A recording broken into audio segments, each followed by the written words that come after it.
और अब पत्नियों के हाथों मारे जा रहे पति के कत्ल की सबसे ताजा दास्तान। जयपुर में एक पति की अचानक तबीयत खराब हो जाती है, फिर कुछ देर बाद ही उसकी मौत हो जाती है। पति के मौत से पत्नी सदमे में चली जाती है। फिर अंतिम संस्कार के बाद अंत्येष्टि को गंगा में प्रवाहित करने के लिए वही पत्नी हरिद्वार जाती है, लेकिन जैसे ही वो हरिद्वार से वापस लौटती, एक कैमरा सारी कहानी पलट चुका था। सबसे पहले आप ये वीडियो देखिए। तस्वीरों में दिख रही इस लड़की का नाम है कविता। कविता किसी से बात कर रही है, हालांकि उसे पता नहीं है कि उससे बातचीत करने वाला शख्स ही उसे शर्ट की जेब में रखे मोबाइल फोन से चोरी छिपे शूट कर रहा है। लिहाजा कविता मुस्कुराते हुए सब बता रही है। वो कहती है, मैं तो मर गई, अब घर वाले मुझे मार देंगे। अब आइए इसी कविता का एक दूसरा वीडियो देखिए। ये वीडियो भी कविता को बताए बगैर ही शूट हुआ है। वो नीचे बैठी है और मोबाइल फोन से फेसबुक कॉलिंग के जरिए किसी से बात कर रही है। थोड़ी बातचीत के बाद वो किसी का नाम लेकर कहती है, वो कितना छुपेगा, पकड़ा तो वो भी जाएगा। इन दोनों ही वीडियो में कविता कहीं भी न तो दुखी नजर आती है और न ही डरी हुई, जबकि हकीकत ये है कि कविता के ये दोनों वीडियो उसके पति के कत्ल के महज हफ्ते भर के अंदर शूट किए गए हैं। और पैरों तले जमीन खिसका देने वाला खुलासा ये है कि उसके पति की कातिल कोई और नहीं बल्कि खुद यही लड़की यानी कविता है। जी हाँ, इल्जाम है कि कविता ने न सिर्फ अपने बॉयफ्रेंड के साथ मिलकर अपने पति को मौत के घाट उतार दिया, बल्कि कत्ल के बाद अफसोस का ड्रामा भी करती रही। और तो और पति के अंतिम संस्कार के बाद खुद अपने हाथों से उसकी अस्थियां हरिद्वार के गंगा जी में प्रवाहित भी कराई। इन दोनों ही वीडियोस को देखकर शायद आप ये सोच रहे होंगे कि आखिर पति का कत्ल करने की ये सच्चाई कविता बिना डरे कैसे कबूल कर रही है? क्या उसे पुलिस, कानून या जेल का कोई खौफ नहीं है? तो जवाब है कि जब तक ये वीडियो शूट किया जा रहा था, तब तक कविता को इस बात का बिल्कुल भी एहसास नहीं था कि उसके घर वाले अब उसे पुलिस के हवाले करने जा रहे हैं और चोरी छिपे शूट किए जा रहे ये वीडियो असल में उसके खिलाफ जुटाए जा रहे सबूतों का हिस्सा है। दिमाग घुमा देने वाली इस मर्डर मिस्ट्री की शुरुआत होती है 5 अगस्त से, जब जयपुर के विश्वकर्मा इलाके का रहने वाला महेश मीणा अपनी पत्नी कविता को लेकर डॉक्टर के पास जाने के लिए घर से निकलता है। दोनों बाइक पर सुबह ही बगरू के लिए रवाना होते हैं, लेकिन जब देर दोपहर तक लौट कर नहीं आते तो फिर घर वालों को फिक्र होती है। इसके बाद वो अपने बेटे महेश को फोन करते हैं, मगर फोन महेश नहीं, उसकी पत्नी कविता उठाती है और बताती है कि वो कुछ ही देर में घर लौटने वाले हैं। लेकिन इसके थोड़ी ही देर बाद कविता फिर से अपने ससुराल में फोन कर एक डरावनी खबर देती है। वो बताती है कि उसके पति महेश की तबीयत अचानक रास्ते में ही खराब हो गई है और वो फिलहाल महेश के साथ 14 नंबर पुलिया के पास रुकी हुई है। वो बताती है कि वो किसी तरह बीमार महेश को बाइक पर बांध कर यहाँ तक पहुंची है। ये खबर सुनकर घर वालों के पैरों तले जमीन खिसक जाती है। वो आनन फानन में मौका वारदात पर पहुंचते हैं और फौरन महेश को उठाकर सीकर रोड के एक प्राइवेट हॉस्पिटल में लेकर जाते हैं, लेकिन डॉक्टर उसे मुर्दा करार देते हैं।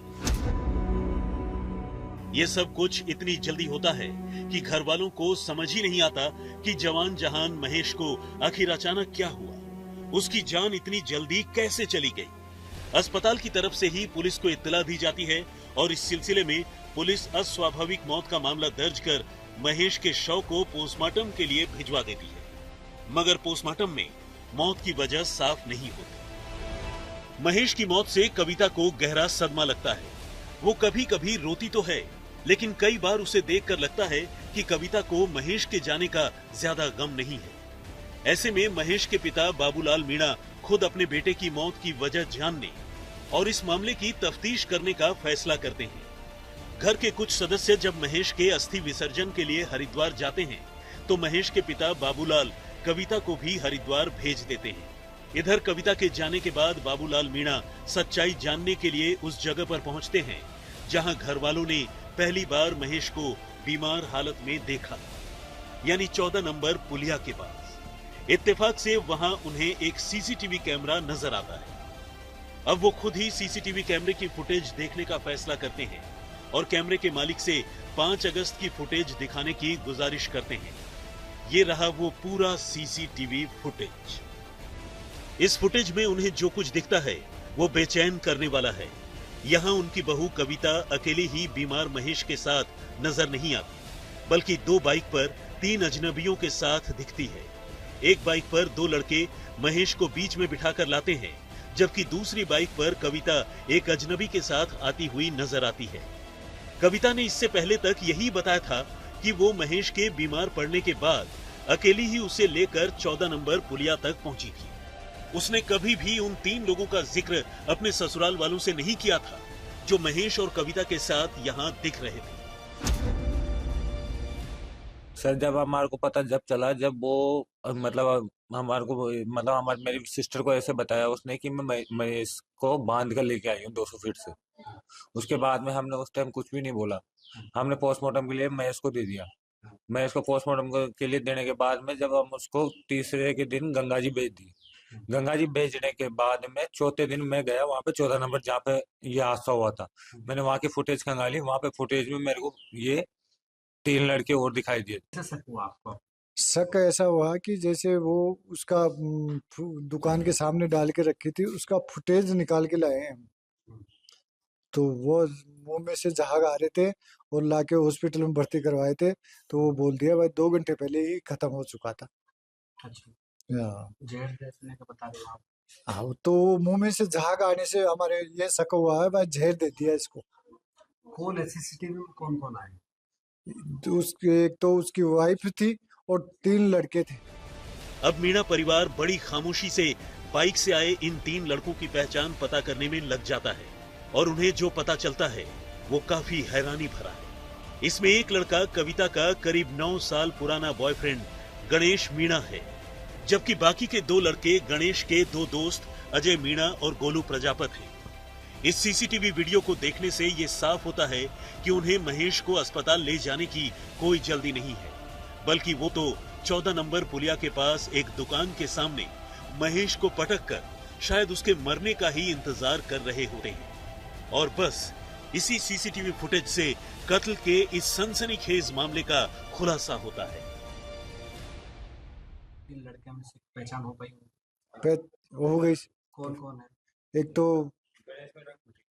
एक तो गणेश मीणा है, एक अजय मीणा, एक गोलू प्रजापत। अच्छा, इसमें बॉयफ्रेंड कौन सा है? गणेश मीणा। कैसे पता आपको? वो उस पे आ रही है, फुटेज पे आ रही है उसका, वो जो जुड़ रहा है आईडी पे, उस पे है। पहले कभी ऐसा कुछ हुआ है इनका आपस में? नहीं, अपने सामने तो कोई बात नहीं आई उसकी पहले। ये मरने के बाद में ही आई है। अच्छा, हाँ, नहीं बॉयफ्रेंड और ये वाला एंगल कब पता चला आपको? ये मरने के बाद में चला है। अच्छा, क्या पता चला आपको? कि इसका गर्लफ्रेंड है, वो मरवाया गया है इसको। वो मिलके और वो दवाई ये जहर पिला दिया। फिर उनके भी रिश्तेदारों के पास पता किया मैंने, तो उन लड़कों ने बताया कि ये गणेश है, इसका नाम अजय मीणा है, इसका नाम गोलू प्रजापत है। ठीक है। और उन्हीं के रिश्तेदारों के थ्रू मेरे को पता लगा है कि गणेश से 9 साल से इसका अफेयर था। तो और उसके बाद में मैं यहाँ पे सभी घर वालों को आके बता दिया। बताने के बाद में घर वालों ने 9 तारीख को थाने में चले गए। थाने में जाने के बाद में उस लड़की की रिएक्शन ऐसा कुछ भी नहीं था। वो मतलब मुस्कुरा रही थी, उसके मुंह पे कुछ भी नहीं था। वो भगने की कोशिश की थी, लेकिन लड़कों हमारे सब पूरी रात जगे, सारे घर वाले पूरी रात जगे 9 तारीख से लेके 16 तारीख तक। जिस तरह से घटना का विवरण दिया गया था, पुलिस को भी इस चीज़ पर पूर्णतः विश्वास नहीं था कि जैसा बताया जा रहा है वैसा हुआ है। तो हमने इंडिपेंडेंटली उस पर की जांच की और साथ के साथ हमें कुछ सीसीटीवी वीडियो फुटेज भी परिवार वालों ने बताया कि यहाँ पर प्राप्त हो सकते हैं, उसको भी इकट्ठा किया गया। इन सब चीज़ों को देखते हुए परिवार वालों का शक गहरा है और उन्होंने बताया कि उनको शक है कि उनके पुत्र महेश मीणा की मृत्यु प्राकृतिक ना होकर किसी के द्वारा हत्या किए जाने की हो सकती है। इस पर इन्होंने एक मुकदमा वीकेआई थाने में दर्ज करा है। इस मुकदमे में उन्होंने उनकी पत्नी और उनके पत्नी के अलावा 3 और लोग हैं जिनके नाम जब्त करके उन्होंने मुकदमा दिया है। अब घर वाले कविता के हरिद्वार से लौटने का इंतजार करने लगते हैं और फिर उसकी वापसी के बाद न सिर्फ रात दिन जगकर उसकी पहरेदारी करते हैं ताकि वो घर से फरार न हो जाए, बल्कि उसे बातों ही बातों में भरोसे में लेकर पूछताछ भी करते हैं। और ये दोनों ही वीडियो उसी पूछताछ का हिस्सा है। पूछताछ में कविता ये कबूल करती है कि 5 अगस्त की दोपहर को पहले वो अपने पति को मंदिर लेकर गई और फिर धोखे से उसे जूस में सल्फास की गोली मिलाकर पिला दी, जिससे उसकी तबीयत बिगड़ गई और जान ही चली गई।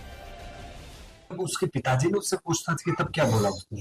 उसके पिताजी ने जब पूछताछ की उस टाइम तो उसने मना ही किया था कि मैंने कुछ भी नहीं किया, कुछ भी नहीं किया। लेकिन जब मैंने फुटेज दिखाया ना, उसके बाद में उसने बोलना चालू किया था। आपने उनको फोटोज दिखा दिया? हाँ, मैंने फोटो दिखा दी कि आपने क्या, आप बोल रहे हो कि आप अकेले बांध के लेके आई हो, तो आप इसमें देखो इसमें कौन कौन आया है साथ में। तो फिर क्या बोला? फिर उसने बता दिया पूरी बात हमारे को कि गणेश के साथ मिलकर उसने किया। पूरा बात उसने बता दिया। उसने बस्सी में पंडित जी कचोरी वाला है, वहां से गणेश ने स्टॉल भी खरीदा है, मतलब मुंह लपेटने के लिए, ब्लैक कलर का जो इसमें वीडियो में पहन रखा है। वो मारा कैसे? मारा जहर दे के मारा है ना, बता रही है ना वो खुद। अच्छा, खुद बोल रही है? हाँ, खुद बोल रही थी। कविता अपने जेठ से बातचीत करते हुए एक वीडियो में ये कहती है कि जहर देने के बाद उसे लगा कि अब तो वो फंस गई। इससे पहले उसने ये नहीं सोचा था कि एक तरफ उसे पुलिस वाले लेकर जाएंगे और दूसरी तरफ उसे घर वाले मार देंगे। बच्चों पर बाबा इंजरी दी थी, बाद में तो काय सोची था, आप काय करना? मैं तो कर जाऊंगी फंसी हूं। तू ये ऐसे तो फिर मैं ये कौन सी पुलिस वाले ले जाओ, मैं के घर का मार दिला हूं, बे मार दे। ए बाबरी, अगर तू सोच लेती, मैंने भी फोन कर दिया या ये था तो पाए तो दिमाग में एक बार ही बनेगी, मैं फोन करूंगा। हां, माफ लिए को नहीं सही हो गया। मैं वो छोटी बेटी जी फोन कर, मैं छोटे में खेल जो फोन कर, हां, मेरे को फोन मत करूंगा। तो तू की बात में है तो बे हमार फोन कर तो न्यू करनी चाहिए, मैं पीछे तक करता दियो ना 5000 मुझे 35 मेरे से गाड़ी।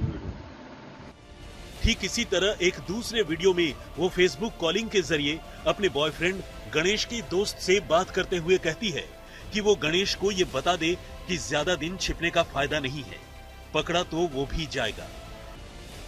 हालांकि सिर्फ ये 2 वीडियोस ही नहीं हैं। बाद में जब खुद लड़की के पिता उसके ससुराल वालों के साथ मिलकर अपनी बेटी से पूछताछ करते हैं, तो वो रोती हुई न सिर्फ अपनी पूरी बात कबूल करती है, बल्कि गणेश मीणा के साथ मिलकर रची गई पति के कत्ल की पूरी साजिश का खुलासा भी करती है। अपनी तफ्तीश पूरी कर अब महेश के घरवाले जयपुर पुलिस के पास पहुंचते हैं और सारे सबूतों के साथ अपनी बहू की पूरी कारस्तानी बयान करती है। बस फिर क्या था, पुलिस सारे तथ्यों को वेरीफाई करती है और उन्हें सही पाती हुई आखिरकार कातिल बहू और उसके बॉयफ्रेंड को गिरफ्तार कर लेती है। साजिश थी उसके अनुसार उनको एक जूस पिलाती हैं और जूस में जो सेल्फोस की टैबलेट्स आती हैं वो उनको पिला देती हैं। पति को कोई भी अपने पत्नी पर शक नहीं था और वो जूस पी लेते हैं। जूस पीने के बाद उनकी तबीयत खराब हो जाती है। तबीयत खराब होने के बाद वो पूर्व की साजिश थी उसके अनुसार वो अपने जो उनके एक प्रेमी जो इस पूरे अनुसंधान में सामने आए हैं, गणेश मीणा, उनको बुला लेती हैं। उसके बाद इनको हॉस्पिटल में ले जाकर वो 2-3 घंटे तक इधर उधर घुमाते हैं और उसके बाद जब तबीयत बहुत ही ख़राब हो जाती है, जब इन्हें लगता है कि वो बचने की स्थिति नहीं है, तो शक दूर करने के लिए और अपने पे शक नहीं पाने के लिए ये इसको यहाँ आके 14 नंबर के पास छोड़ देते हैं और फिर ये इनके भाई को कॉल करती हैं और भाई को कॉल करने के बाद जो इनको ऐसा बताते हैं कि तबीयत खराब होगी, इनको हॉस्पिटल लेके चलते हैं। जाहिर है ये कत्ल लव ट्रायंगल यानी प्रेम त्रिकोण का ही नतीजा है, लेकिन सवाल यह है कि आखिर कविता को अपने पति महेश का कत्ल करने की ऐसी क्या जरूरत थी, जब वो शादी से पहले और शादी के बाद भी चोरी छुपे अपने बॉयफ्रेंड को डेट कर रही थी और इसके बारे में घर में किसी को कुछ पता भी नहीं था। ऐसे में शक यही है कि शायद दोनों महेश को रास्ते से हटाकर आने वाले दिनों में एक दूसरे से शादी करना चाहते थे। पति पत्नी का रिश्ता 7 जन्मों का होता है, वादा किया जाता है, लेकिन यदि वही पत्नी इसी जीवन में उसी पति के पीछे पड़ जाए तो क्या कहिएगा। ठीक ऐसा ही जयपुर के विद्याधर में एक मामला सामने आया है, जहां पर पत्नी ने कथित रूप से अपने बॉयफ्रेंड और उसके 2 दोस्तों के साथ मिलकर अपने ही पति को मौत के घाट उतार दिया। जी हाँ, कविता नाम की पत्नी जो कि अपने पति महेश के पीछे इस कदर पड़ गई कि बॉयफ्रेंड गणेश के साथ मिलकर जहर दे दिया। ऐसा परिजनों का दावा है कि वो काफी समय से गणेश के संपर्क में थी। यानी कि बॉयफ्रेंड के साथ मिलकर महेश की पत्नी ने महेश को ही मौत के घाट उतार दिया और उसके बाद इस तरह की नौटंकी रचाई कि परिवार वालों के भी पैरों तले जमीन खिसक गई। परिवार वालों को उसने आभास तक नहीं होने दिया और उसके बाद वो हरिद्वार यानी कि गंगा जी भी उसकी अस्थियां डालने तक की चली गई। विशाल शर्मा, जयपुर, आज तक। तो वारदात में फिलहाल इतना ही, मगर देश और दुनिया की बाकी खबरों के लिए आप देखते रहिए आज तक।